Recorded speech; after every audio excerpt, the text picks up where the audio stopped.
So what should you be doing in your first official board meeting? We're going to talk about that today. Let's get started.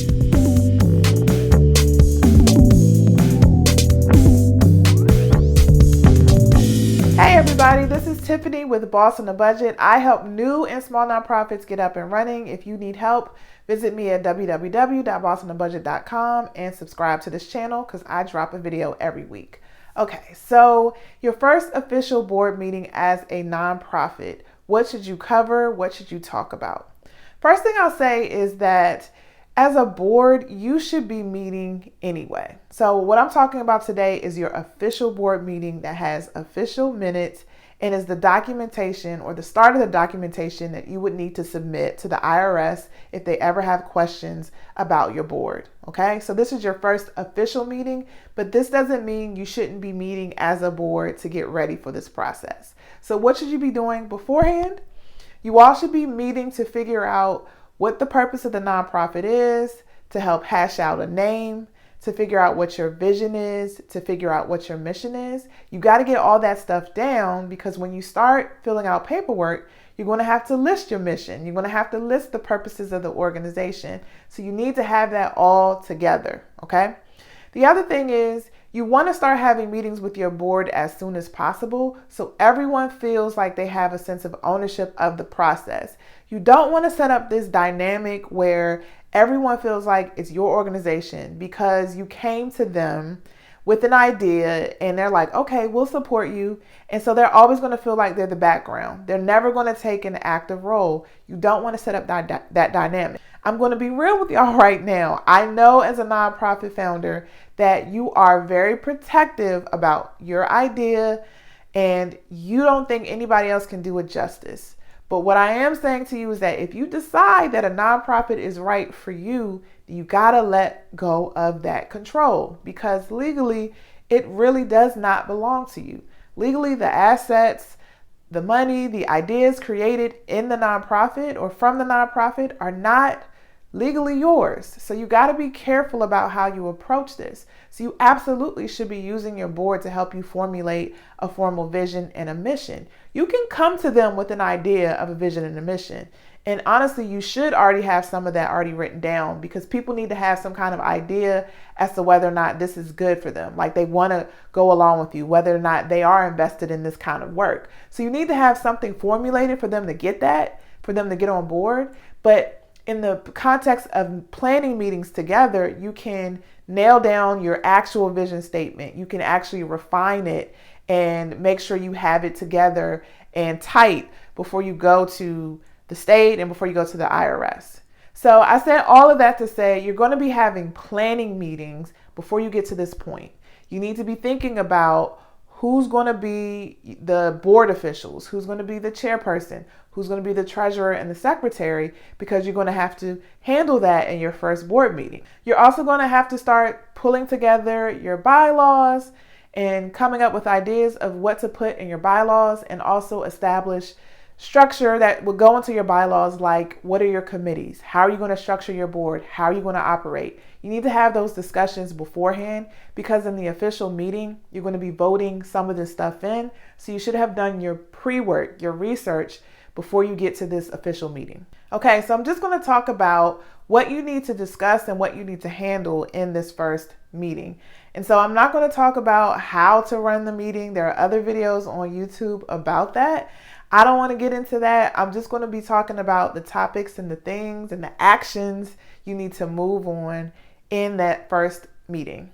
So there are a couple of votes you need to put on the table. You need to establish the president, the secretary, and the treasurer, or any other roles that you have detailed in your bylaws. And the reason why I said you need to handle your bylaws and get a draft first is because that tells you what the offices are on your board, how to do that nomination process, how you're going to operate. So you need to have some of that developed once you get to your first meeting.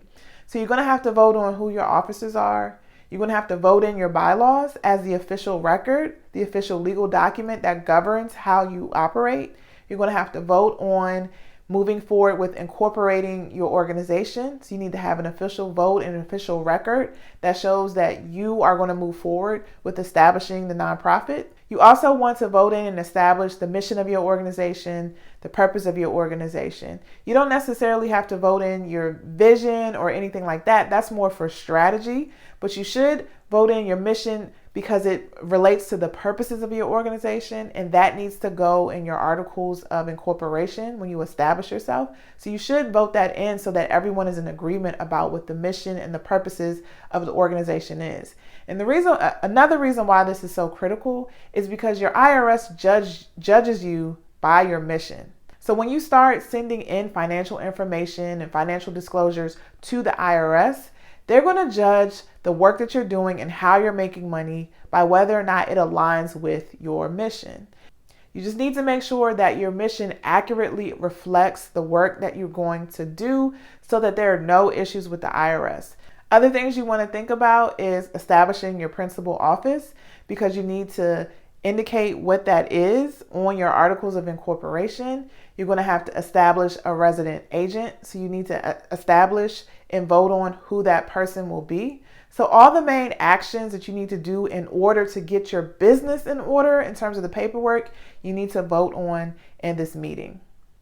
Also, be sure that you do a roll call so that there's documentation in your minutes of every person who was present and what their role is. And also just make sure that anything that you vote on, that you have a record of the votes. You actually have a tally so you know who approved it, who, did not agree with it. All of that needs to be documented in your meeting notes. One of the last things you should do in this meeting is to set calendar dates. So you want to prepare the board to be meeting regularly. So in your bylaws, you should have established what the board calendar is, how many meetings you have to have. Most states will say you need to have an annual meeting, but you absolutely should be meeting more, especially as a startup. So you need to establish those meeting dates before you leave, just to make sure that everyone is clear. And then just make sure that all of the information and all the votes that you took are documented and that was stated in the meeting, so you have a record of it. You need to have a record that the organization was established, and you need to have a record of any major decisions that were needed to be made in terms of the paperwork, okay? The other thing I'll say about this is, as a startup board, you're in a very unique position. So regular nonprofits, the way they run their board meetings, they cover the oversight of the organization. But as a new nonprofit, you're going to have a working board. That means that a lot of the people who traditionally should be in an oversight role may have to do the day-to-day work as well. So you're kind of a hybrid in the beginning. Eventually, you should shift away from that when you identify volunteers or staff to do the work. But in the very beginning, you're the working board. You are it. So you need to understand that there are some meetings that you're going to have that are not necessarily official board meetings. They may be a part of like committee meetings and things like that, or strategy meetings, but not necessarily official board meetings. So just make sure you establish the difference between the two. If you need to make major decisions that need to be documented and put on record, then those things need to be done within the context of an official board meeting. But if you're meeting around strategy, meeting around how to plan for your nonprofit, that doesn't necessarily mean it needs to be an official board meeting. But if the full board is together and you're making decisions on things, then you probably should note that as an official meeting. So I hope this was helpful. If you need help with the first board meeting agenda and having like your corporate binder for your nonprofit, check out my nonprofit startup mini kit. It has templates and all of that for you that you can use, and also a meeting minutes template that you can use for yourself. So if you need that, click the link in the description box below. And if you need help from me, don't forget to visit me at bossonabudget.com, and I will see you in the next video.